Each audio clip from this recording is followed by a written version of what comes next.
Salam sejahtera Malaysia, selamat datang ke channel Fels Lifestyle.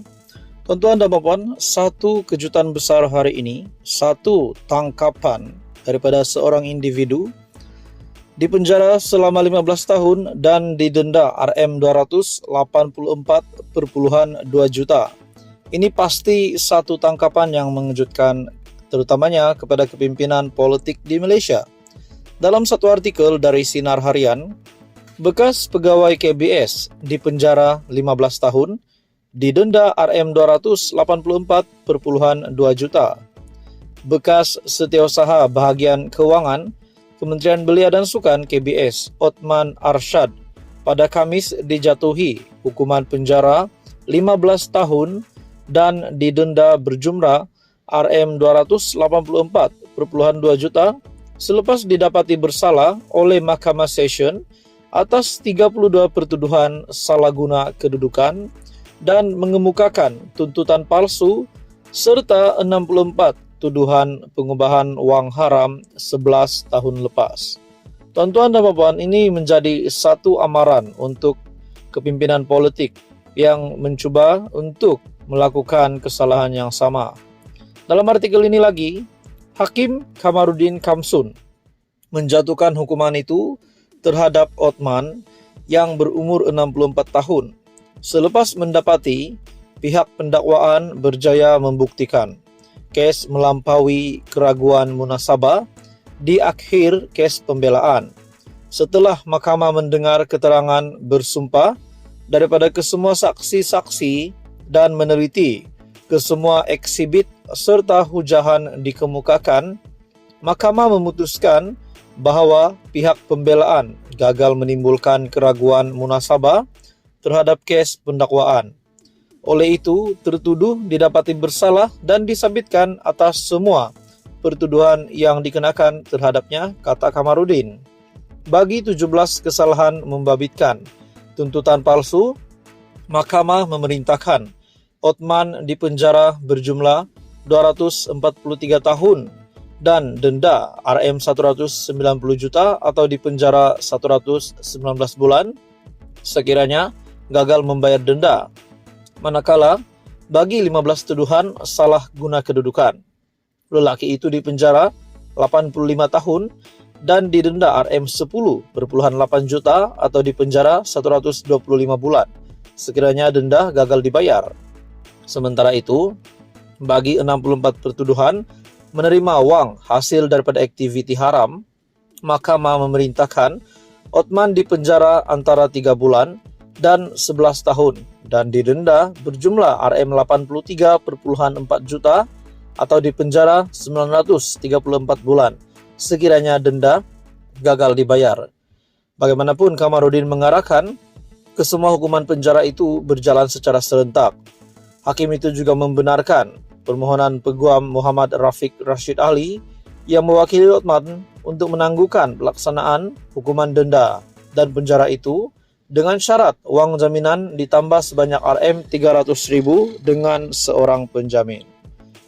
Teruskan bersama di dalam channel ini untuk info yang seterusnya. Mohon bantu channel ini dengan menekan butang like, share, dan subscribe.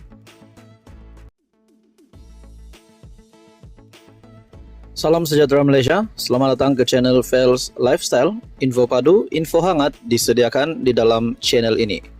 Tuan-tuan dan puan-puan, satu topik menarik, satu topik panas yang pasti menggemparkan Malaysia. Dalam satu artikel dari Malaysia Kini, Datuk Seri mohon kes rasuah RM15 juta berkaitan KDN digugurkan. Seorang ahli perniagaan bergelar Datuk Seri memfailkan permohonan agar 4 tuduhan rasuah terhadapnya digugurkan. Dalam kes yang menyebut nama bekas Menteri Dalam Negeri Hamzah Zainuddin, Sim Chuh Tiam memfailkan permohonan itu di Mahkamah Session Kuala Lumpur agar dia dilepaskan tanpa dibebaskan ataupun DNAA terhadap 4 pertuduhan rasuah berjumlah RM15 juta. Menurut salinan permohonan, Sim berkata 4 pertuduhan itu bertentangan dengan Seksyen 153 dan 154 Kanun Tata Cara Jenayah KTJ yang mewajibkan perincian seperti masa dan tempat kesalahan itu didakwa berlaku dinyatakan. Dia juga mendakwa penyiasatan kes pada masa ini tidak lengkap. Pengurusan kes untuk permohonan itu yang dibuat mengikut Seksyen 173 G KTJ dijadwal pada 31 Julai.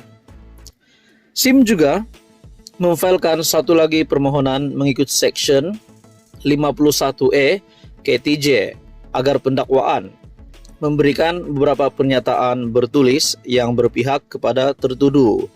Antaranya berkaitan dakwaan SPRM yang hanya merakam kenyataan Hamzah pada 10 Mei.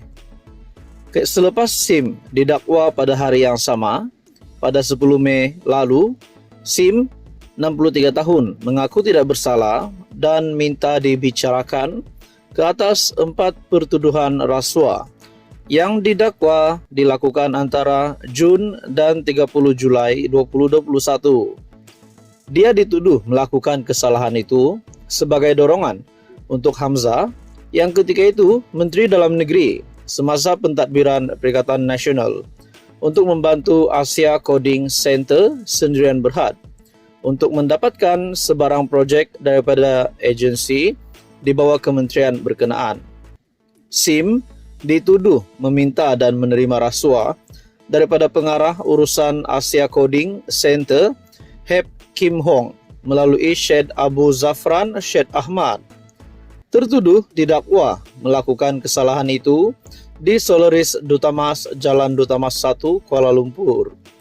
Pertuduhan didakwa mengikut Seksyen 16E B Akta SPRM 2009 dengan Seksyen 24 dalam kurungan 1 Akta sama memperuntukkan hukuman penjara maksimum tidak melebihi 20 tahun serta denda tidak kurang 5 kali ganda jumlah rasuah yang terlibat atau Rm10.000 yang mana lebih tinggi jika tertuduh didapati bersalah.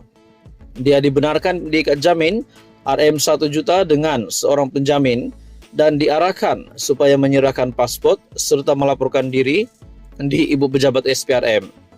Pada 11 Mei, Hamzah yang juga adalah Ketua Pembangkang mendakwa tindakan mengaitkan namanya dalam 4 pertuduhan rasuah dalam kes tersebut adalah muslihat politik yang bertujuan untuk mencemarkan nama baiknya. Teruskan bersama di dalam channel ini untuk info yang seterusnya. Jangan lupa bantu channel ini dengan menekan butang like, share, dan subscribe.